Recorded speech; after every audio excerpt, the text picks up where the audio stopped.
अगले प्रश्नावली को। प्रश्नावली 1.5 तक हम पढ़ चुके थे।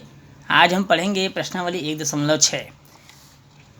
इस प्रश्नावली में हम निखलम विधि पढ़ेंगे। निखलम विधि प्रश्न लिखा है, निखलम विधि से प्रश्नों को हल कर उत्तर की जांच कीजिए बीजांक से। इसमें 2 अंकों वाली संख्या है, 3 अंकों वाली संख्या है और 4 अंकों वाली संख्या है।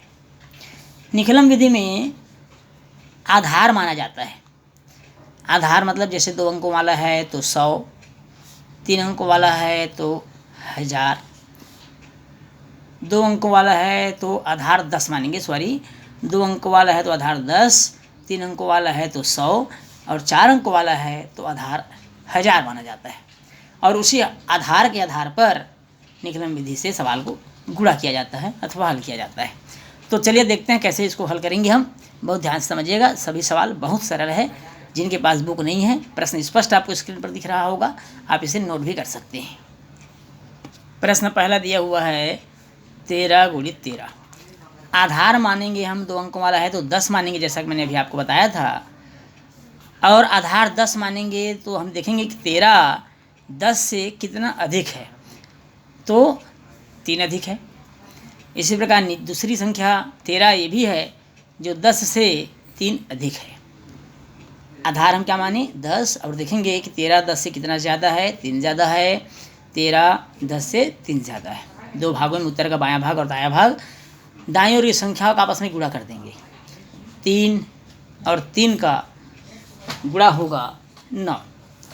3 का 3 से गुणा करेंगे कितना आएगा, 9 आएगा। अब इसको इस प्रकार से जोड़ेंगे। तिर्यक 13 में 3 जोड़ दीजिए या इस 13 में 3 जोड़ दीजिए। 13 और 3 कितना होता है, 16 होता है। अब हमारा उत्तर प्राप्त हो गया 169। उत्तर कितना आया, 169। एक बार और समझेंगे। आधार 10 मानते हुए 13 10 से 3 ज़्यादा है। दूसरी संख्या भी 13 दिया हुआ था जो 3 ज़्यादा है।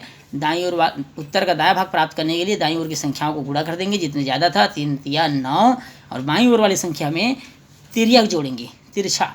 इस तरह से तिरछा योग कर देंगे। 13 3 16 या इस 13 3 16। इस तरह हमारा उत्तर प्राप्त हुआ 169। अब हम करते हैं उत्तर की जाँच। उत्तर की जाँच करते समय एक क्रॉसनुमा बॉक्स बना लेंगे। इससे पहले भी आप लोग जांच कर चुके हैं। गुणा में प्राप्त संख्या के बाईं ओर का बीजांक अर्थात 13 का बीजांक हो गया 4, और दाईं ओर की संख्या का बीजांक 13, ये भी 13 दिया हुआ, उसका बीजांक 4 होगा। दोनों का गुणनफल 4 × 16 और इस 16 का बीजांक कितना होगा, 7 होगा। कितना होगा, 7 होगा। अब नीचे रहता है उत्तर का बीजांक। उत्तर हमारा 169, इनका बीजांक होगा 1 6 7, 7 और 9 16, और 16 का बीजांक होता है 7। अब देखेंगे हमारा ऊपर और नीचे की संख्याएं जो बीजांक हमने ज्ञात किया समान हैं, अतः हम कह सकते हैं अतः उत्तर की जांच सही है या उत्तर सही है। इस तरह से हम हल कर सकते हैं। बहुत सिंपल है, बहुत सरल है। अब हम चलते हैं 3 अंकों वाली संख्याओं को कैसे हल करेंगे। अब 3 अंकों वाली संख्याओं में हम लेंगे 104 × 102 को हल कर लेते हैं। 104 × 102 निखलम विधि से देखिए कैसे इसको हल करते हैं। प्रश्न था 104 × 102 लिखा हुआ है। अब चूंकि ये 3 अंकों वाली संख्या है, जब 3 अंकों वाली संख्या हो तो आधार हम मानेंगे 100। जब आधार हम 100 मानेंगे तो देखेंगे 104 100 से कितना ज़्यादा है, 4 ज़्यादा है। चूँकि 100 में 2 शून्य होता है, इसलिए हम इनको 2 अंकों में लिखेंगे। इसी प्रकार 102 100 से 2 ज़्यादा है, अतः इसको हम लिखेंगे 02, क्योंकि 100 में 2 शून्य होते हैं। अब इन दोनों को आपस में गुणा करेंगे। 4 दूनी 8, हम इसे लिखेंगे 0 और 8। इस तरह से लिख लेंगे आप 0 8। अब इसको कैसे जोड़ते हैं, जैसे पहले के प्रश्न में हमने देखा था, ऐसे तिर्यक नुमा जोड़ते हैं। 104 के साथ 102 को जोड़िए या 102 के साथ 4 को जोड़िए। इस तरह से जोड़ सकते हैं या फिर इस तरह से जोड़ सकते हैं। 104 और 2 कितना होगा, 106। इधर से भी हम जोड़ सकते थे। 102 और 4 कितना होगा, 106। अब हम इसे मिला कर लिख लेंगे 106 0 और 8। ये हमारा क्या हो गया, आंसर हो गया। इस तरह से हम उसको ज्ञात कर सकते हैं। अब हम चलते हैं उत्तर की जांच। उत्तर की जांच के लिए वैसे ही जैसे पहले वाले प्रश्न में हमने किया था, बाईं ओर वाली संख्या का बीजांक 4 और 1 5। गुणा दाईं ओर वाली संख्या का बीजांक 2 और 1 3, 5 तिया 15, दोनों बीजांक को गुणा कर देंगे। अब जो गुणा करने से प्राप्त संख्या है उसका बीजांक निकालेंगे, तो 5 और 1 कितना होगा, 6 होगा। कितना होगा, 6 होगा। अब नीचे में आता है उत्तर का बीजांक, 8 6 14, 14 और 1 15, 15 में 15 का बीजांक कितना होगा, 6। अब आप देखिए ऊपर और नीचे की संख्या क्या है, समान है, दोनों बीजांक समान हैं।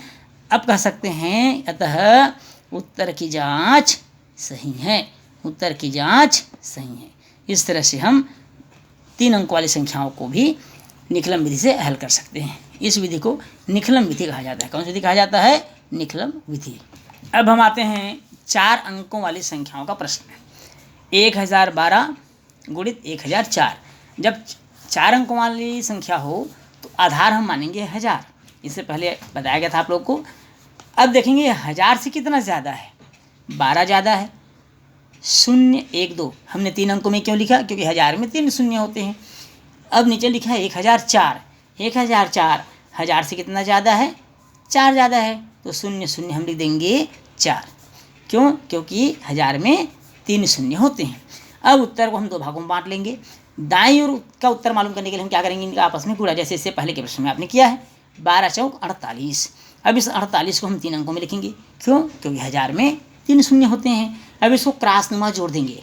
1012 के साथ 4 जोड़ दीजिए, या 1004 के साथ आप 12 जोड़ दीजिए। 1012 में 4 जोड़ेंगे तो 1000 हमको 16 मिलेगा। उसी प्रकार 1004 में भी 12 जोड़ देने से 1000 हमको 16 मिलेगा। अब हम क्या करेंगे, इसको आपस में इस तरह से मिला करके आंसर को लिख देंगे। 101604 इस तरह से हमारा क्या हो गया, ये आंसर प्राप्त हो गया। ये निकलम विधि से 4 अंकों वाली संख्या हो, 6 अंकों वाली संख्या हो, 5 अंकों वाली संख्या हो या 2 अंकों वाली संख्या हो, गुणा करना बहुत आसान होता है, बशर्ते आपको उनका बेस मालूम होना चाहिए, आधार मालूम होना चाहिए। अब इनका हम जांच कैसे करते हैं, जैसे इनके पहले प्रश्न में हमने किया है। क्रॉस में बॉक्स बना लेंगे। बाईं ओर की संख्या का बीजांक 2 और 1 3, 3 और 1 4। दाईं ओर की संख्या का बीजांक 4 और 1 5, दोनों का गुणा 4 पंचे 20, जिसका बीजांक कितना होगा, 2 होगा।